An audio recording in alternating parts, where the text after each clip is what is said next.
உங்களுடைய பிள்ளைகள் யாரோடு பழகுகின்றார்கள் என்பதை பாருங்கள். உங்களுடைய பிள்ளைகளுடைய நண்பர்கள் யார் என்பது தந்தைக்கு தெரிந்திருக்க வேண்டும்.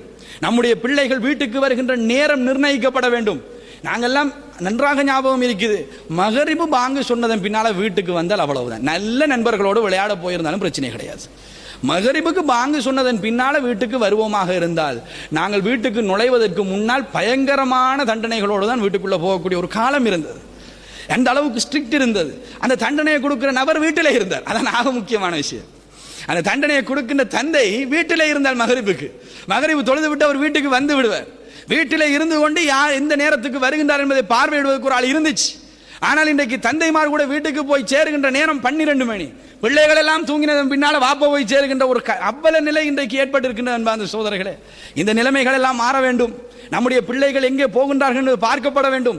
இரவிலே ஒரு பிள்ளை 10 மணிக்கு வருகின்ற என்றால் தைரியமாக தந்தை தட்டி கேட்கின்ற நிலைமையிலே தந்தை இருக்க வேண்டும். தந்தையை 11 மணிக்கு வந்து நீ ஏண்டா 10 மணிக்கு வந்த என்று ஒரு கேள்வி கேட்கலாமா மகனிடத்தில்?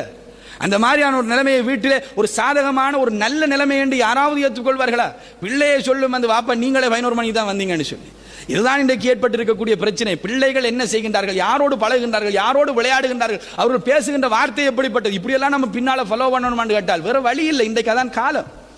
பிள்ளைகளை கொஞ்சம் ஃபாலோ பண்ணத்தான் வேணும். பிள்ளைகள் என்ன செய்கின்றார்கள் பார்க்கத்தான் வேணும். 100% சுதந்திரம் கொடுக்க முடியாது.